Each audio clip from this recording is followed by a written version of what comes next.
This is the Sick'em Podcast, powered by Rogue Media Network. The Sick'em Podcast is a production of Baylor Athletics. Now, here are your hosts, Brooke Bednarz and the voice of the Bears, John Morris. Hi, everybody, and welcome to this week's Sick'em Podcast, powered by Rogue Media Network, a production of Baylor Athletics. We're glad you're with us again this week. John Morris, Brooke Bednarz, and Brooke, we were recording this on a Tuesday. It's lunch right after. So what we have for lunch today might depend on our conversation we have today. Absolutely, and I think it's going to be healthy. Yes, right. That's the goal, right? Yes. As we welcome in our guest for the podcast, the Sick'em Podcast today, Anna Morard, Assistant AD for Performance and Nutrition.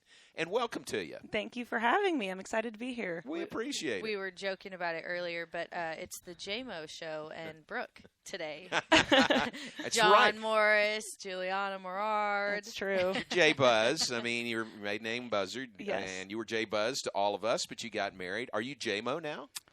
You know, it depends who you ask. Okay. But I got to stick to my Buzzard roots somehow. So J-Buzz in this building still works out. I like J Buzz. Not that I don't like JMO. Right. So. Well, I couldn't take JMO because, I can't replace you. So No, we can be co-JMOs. How about that? JMOs. Yes, I love it. And that's good. Well, we appreciate your time. It's great to have you here with us, and we just want to let people know, and we'll learn at the same time, the things you do. I mean, there's a lot of things that are covered in the nutrition area. yeah, absolutely. I mean, nutrition in the collegiate setting is kind of unique if you think about it. I mean, we are allowed to provide our athletes so many resources. So food service is huge. A lot of our athletes, it's the first time they're away from home. They might be used to mom making them lunch or something like that. So food service is big. It's like we have to make sure they're taken care of, but then it's also, why are we giving you this food? And that's where kind of the education piece comes in. So teaching them what to eat by giving them that food. Yeah. The education part, I mean, that's huge, isn't it? Yeah. So, and it really just depends on all of our athletes. Like when every single one of our student athletes come in as a part of their medical clearance process, they're meeting with a registered dietitian on staff. So I'm one of 4 dietitians that we have on staff. And so we're going through their evaluation. We're learning about their diet history, their weight history, maybe their opinions on food, allergies, dietary restrictions they might have. So we get to understand who they are, how they eat, maybe what their background in food is, and how we can best support them. I wish everyone got that. Yeah, I know. How do we get the staff involved? Yeah, I know. That would be great. You don't want to take that on. Yeah. You need to double your staff. And are we talking football specific or all student athletes? All student athletes. Right, so between the 4 of us registered dietitians, we work with every single student athlete on campus. So when they come in, that's something we do. And then it goes, okay, do they need care once a week, twice a week? Maybe they only need a meeting with us one-on-one once a month, or maybe they can just benefit from some team education. After a lift, we'll talk about, hey, here are some hydration reminders, here are some recovery reminders, and here is, hey, these protein shakes in the fridge, this is when to drink them, this is why we give them to you. And I'm curious this, how different is it for a 300-pound, offensive lineman compared to a 120-pound, acrobatics and tumbling student athletes? I mean, that's pretty wide variance there. Range. Yeah. Which is kind of where that next phase is, we have a DEXA, we do, body comp testing, bone density testing. We get a really good understanding of, hey, how much muscle do you have? And then based on how much muscle you have, how many calories do you need to eat to maintain your muscle mass, to maintain your strength, speed, power, and then also to reach your goals. Wow. And then we can, come up with an individualized meal plan based off of that. Or help them like, hey, maybe they're doing a really good job, but they need a couple more 100 calories a day. So let's add a snack in, and this is what that snack needs to look like. Where did you go to school to learn all of this, and what is that path like? Yeah, absolutely. So I did my undergrad at the University of Alabama. My undergrad's in nutrition. In order to become a registered dietitian, you need to do an undergrad degree in nutrition. You need to do a dietetic internship, and that is like rotations that any health professional will do. So that's in hospital setting, long-term care facilities, food service rotations, and then you do have to pass an exam to be licensed and registered. So then I passed my registered dietitian exam, and then I got a master's degree from Utah State where I was a GA in the athletic department. So that's when I kind of was able to concentrate just on sports nutrition specifically. And then after that, I came to Baylor. Yeah. Been here ever since. Yeah. Where did your passion for nutrition and dietetics come from? When along the way were you like, this is what I'm going to do? Yeah, so I mean, I was never going to be a college athlete. I'm a weekend warrior is what I would like to call myself, running or biking or whatever for fun on the weekends. But in high school, I was a, 3-sport athlete. I did cross country, I did soccer, endurance athletes. Food is really important to understanding, hey, am I fueling my body for performance? Am I getting the right nutrition in? So that's when I kind of got excited about it. I wanted to be a better athlete myself, and I really discovered nutrition. And then I was like, at that time, this was like 2009, 2010, that's when kind of sports nutrition was just popping off in the collegiate world, and sports dietitian as a career was, becoming a lot bigger. So that's when I was like, okay, I want to become a registered dietitian, but I want to work specifically with athletes who want to, improve on their performance and then just help them live a better life. Because no matter what you do, if you're a sedentary, if you are a weekend warrior, if you're a college athlete, a pro athlete, like food is a part of your life. So you need to know how to eat it. So no matter, we all eat. I'm going to eat lunch after this. I know you guys will. Yep. So food is essential to life. So it's really important to understand the principles of it. How can I eat balanced meals that are going to help me feel good, help me perform better, and just help me live an overall positive life?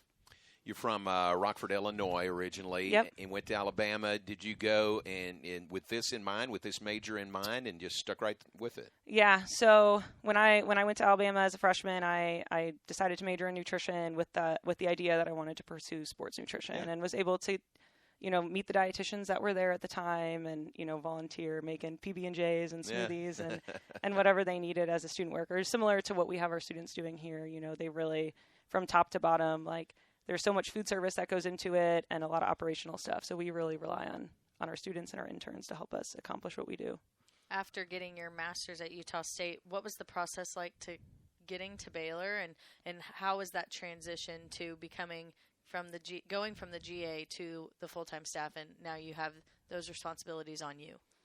Yeah, I think when I was applying for jobs after my master's degree, I knew I wanted to work for a big university like Baylor. When I got the opportunity to come here, I came on an on-campus visit. I kind of fell in love with the campus, the people, and I would say the overall mission of the health and wellness department. I think under Kenny's direction, I mean, his whole holistic approach, I think, was pretty unique to a lot of the other places. Like, hey, the athletic trainers, the strength coaches, the dietitians, mental health, they're talking every day for the care of these athletes. So I was just blown away, and I thought that was really unique. So, when I came here, I was just ready to support everyone as I could and do what I needed to do to take care of our athletes. So just, I guess, immediately right when we got here, I was working with 10 Olympic sports my first year. So something that was important for me with my athletes is, like, I want them to know who I am, and I want to know them beyond what they do on the field or in the in the classroom or whatever. So with our dining hall that we have, our athlete-only dining hall, like, one of my favorite things is just being there at meals and, like, breaking bread with the athletes and getting to know them. And then they might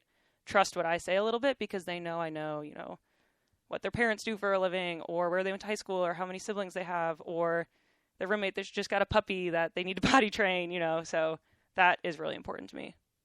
I'm glad you mentioned the health and wellness area under Kenny Boyd, because it is so widespread. I mean, I think folks may think health and wellness and may think a trainer, an athletic trainer, but it's all those different areas, and this is your niche for health and wellness, nutrition. Yeah, and I think just what we do here, every individual of a support staff for a sport, so the trainer, the strength coach, even the academic coach, we're all seeing different things with these athletes. So they might say something to me that could really help them in the training room. So us communicating to help support our athletes best, I think, is just what's so important about how we're structured. In addition to food service, and what does food service look like, actually, before we move on from that? Because, I mean, their schedules alone are insane. They're all different. Obviously, breakfast, lunch, and dinner, but there's got to be some other things mixed in there. Yeah, so we have satellite fueling stations all across campus in every weight room and every team's locker room. So, hey, maybe this individual athlete is coming from, class, and they have lift in 30 minutes. They might not have time to eat a full meal. So what are some calories that we can get them and get them to them in a way that's going to actually help them, that they can eat them, digest them quickly, and be prepared for that training session? So a lot of it is making sure we have the product in stock, we have it where it needs to be, and then our athletes know where to get it and why it's important for them to take. The area of nutrition, where you work, man, it's come a long way, hasn't it? I mean, really, in a relatively short time, it just seems like it gained so much importance just in the last few years. Yeah, I think a lot of different areas. Health. I would also say mental health has really increased in prevalence and people taking advantage of those resources. I think nutrition might not be one of those things that you realize is important until you feel it. Maybe you're someone who cramps a lot. They are on the football field, on the soccer field, in the heat, and they've dealt with a lot of cramping, and then they dial in their nutrition. Maybe they are eating an additional meal before that game. They're increasing their electrolytes, and then they feel it in the game, and then they do not cramp. Then at that point, sometimes a light bulb goes off, and it's like, okay, I need to take care of this. Let me go see the dietitian and make sure that I'm going to do this moving forward. So a lot of it is education, and then just understanding that it actually is helping your performance. When you first got here, you said you worked with the 10 Olympic sports. You did transfer over to football. When was that? Yeah, so I switched. I still work with a lot of our Olympic sports here, but I also picked up football in 2019. Right before the pandemic. Oh. I can only imagine what that was like. Yeah, exactly. You have to have some pandemic. Got some fun stories. Yeah, I bet. Stories that, we wouldn't even think of. Yeah. How'd you do your job during that? Yeah, well, I think I said it earlier, no matter what you do, all of us in this room, everyone that's listening, like you have to eat to survive. So no matter what our athletes were doing, they were at home. Some of them were here. They couldn't come in this building and get the food that they normally did. So, but no matter what, they still needed to eat and take care of themselves. That was crucial, essential. So yeah, you were deemed one of the essential workers. I think kind of like at first we were just trying to figure out what was going on, where all our athletes were, and then how we could best support them from where they were. We started by having everyone in town. We would do snack bag, fueling station item pickups, and we'd have them order what they needed for the week to get through in addition to their meals, and they'd come to the facility, drive-through style. We'd put stuff in their car, in their trunk, and they'd drive home. And we did that weekly right off the bat, and we had to take it. We had guys that were home but were post-surgery, and they weren't getting the same supplements that they might get from us in this building. So we were able to do some supplement care packages, send them, hey, this guy had a surgery, this person had something that they might need, or they're recovering from an injury. How can we get them to supplements to help them, aid them in that recovery? So, we were sending care packages and then, doing drive-through style food just to make sure that everyone had what they needed. I think when everyone returned to campus, it kind of was an increased concern just because we were trying to minimize touch points. So we had to transition, hey, instead of everyone being able to grab what they wanted out of the fridge, like you have to come to this set fueling station so we can hand you what you need. So we're not everyone's touching the same thing. We're not all touching a fridge handle, things like that. Wow. Nice to be past that, knock on wood. I mean, yes. For the most part, For past that, part, right? Knock on wood. Travel that year was interesting. We had to, especially for football, we were used to doing certain buffet-style meals, and we had to switch how we served our food just to protect our guys and protect the team. Ugh. So you are with the team's travel. You're helping. Are you planning out all those meals? Is that on you? How does that work? Yeah, so we have myself and one of our other dietitians, Kiara Gordon. We work together on football. And so between the two of us, we're working with the hotel staff on the banquet event orders, making sure, hey, these are the expectations. This is what the meal looks like. This is how we're going to serve it. And then this is the timing of it. We even go down to, hey, we want carbs first in line and then protein, because carbs are so important before a game. So for a pregame meal, we tell them how to set up the buffet line. Wow. So our guys, when they walk down the line, will grab those carbs first, put them on their plate.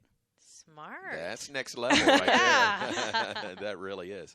How about the bank, the Beecham Athletic Nutrition Center? How much of a benefit has that been in your area to our student athletes? Well, I think it's no question. It's such an important resource. I mean, one, the location of it is right next to our Hires Athletic Complex. Like our athletes are finishing a workout or they are coming over here for tutoring, and they can get breakfast or dinner right there. So I think it's so important, one, just for them to have that resource and the location of it, but two, it gives our staff an opportunity to really educate them and plate coach them as they're making these decisions at meals. Like I said earlier, a big part of what we love about our job is being able to be in that dining hall, interact with our athletes, break bread with them, and learn about them. But it's also, that's when they're going to say, hey, J-Buzz, what do you think of my plate? What do I need more of?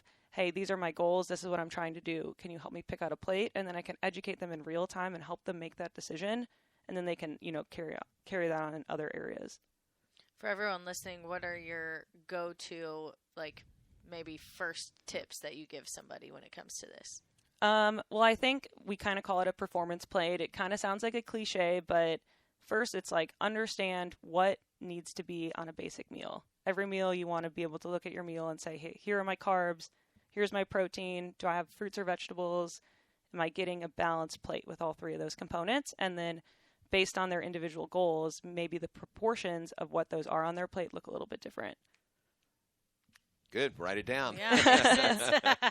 Write that down. Anna Morard, our guest, Assistant AD Performance Nutrition on the Sikkim Podcast. Hey, a reminder, I've had the privilege of calling games, telling stories about Baylor University athletics for a long time. Storytelling is an art, and there's a network in town doing just that. Rogue Media Network has produced over 80 original podcasts and shows ranging from comedy, true crime, business, and sports. If there's a story to tell, Rogue Media Network is telling it. You can find this podcast and all the other great Rogue Media Network shows on Spotify, on Apple, on YouTube, or anywhere you listen to podcasts. JMO, and Brooke. Just kidding. Anna Morard, Assistant AD of Nutrition Performance Nutrition. Either way you say it, it's impressive.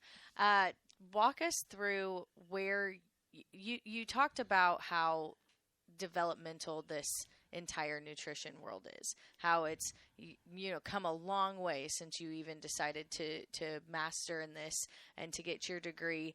So where do you see it going in the future? Where would you like to see it going, and how is it benefiting the student athletes in a way that is earning that growth moving forward? That's a great question. I think something that's so important with nutrition, I've said it twice already, so you guys know it's important, is we want to educate these people to be able to make our athletes be able to make these decisions on their own and understand, how can I take care of myself based on what my goals are? Hey, what I need to eat as an O lineman, that might change if I'm not playing football in 5 years. So what does that need to look like? And I need to have an understanding of the basic principles of nutrition to take care of myself for the rest of my life. I mean, that's ultimately, continued increased education of our guys and our athletes, and then just buy-in, beyond the athletic career. I think there's a lot out there of, hey, how can I take care of myself as I transition maybe out of sport, or transition from collegiate to professional, or, just to a weekend warrior? How do my needs change? And then what does that actually look like in practice?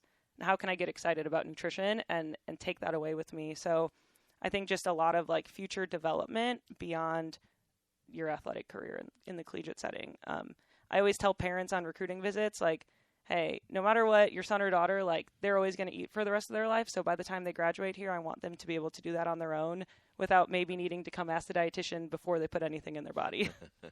Well, and you're a part of recruiting visits. Your whole world is a huge part of our athletes' time here at Baylor. Yeah, I think it's, we want to tell these athletes and tell their parents, hey, I'm gonna take care of you.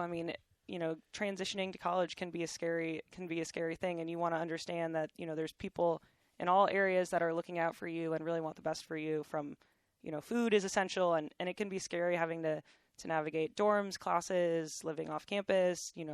Maybe you don't have a car and you don't know how to get lunch. So that's kind of what we're here for. It's a great example of what Mac preaches to all of us, preparing champions for life. And you're doing that. In that area, you're not only helping them eat well and put the right fuel in their bodies right now, but preparing them for the rest of their lives doing that. Absolutely. Food is always going to be a part of your life, and it's fun. It should be fun, and I want to teach our athletes how they can make good choices, love what they eat, and feel good about it. Well, one thing I've enjoyed seeing is it pops up on social media every once in a while, but y'all have nights where you're like teaching the team how to grill, for example. Oh, yeah. Yeah. Walk us through some of those. Yeah. So this summer it was with our strength staff. We had Blake Blackmar, a former Baylor football athlete who is the grill master. We had him come down and bring his grill. So we had actually our chef over at the bank, we had him cut all the meat for us, cut all the steaks, and then we got to teach the guys how to grill, we're going to give you all the food, but there's going to be a time that you can't go to the bank every single day for your meals. So we want to teach them how to cook, how to make a balanced plate, how to grocery shop. Actually, this summer we taught them all how to grill, and we grilled big, ribeye steaks, and we had a blast. We also took guys to the grocery store. We taught them how to grocery shop. Hey, here are what the different types of milk mean. Here's how to look at a food label and figure out what slices of bread to buy. So we did that with them. We did a couple cooking demos, like, hey, here's an easy meal you can make at home when you don't want to cook, but maybe you don't have time to go to the bank or whatever it might be. It's a fun one. We've done it with a lot of our teams, but get a bunch of rotisserie chickens and teach them 3 different meals you can make with a rotisserie chicken. Did you actually take them to HEB? We did. I have some fun photos. That would be fun to see. Yeah, exactly. We had a couple different groups of about 10 to 15 athletes per time. We walked through the whole grocery store. We were looking at food labels. We had, people coming up to us asking us what organization we were with. Take a guess. Hey, we're learning how to grocery shop. That's really cool. Life skills. Yeah. Those are things everyone needs to know. Yeah, very much so. Yeah. All right, go back. We're maybe, again, knock on wood, maybe we're past the 100-degree days.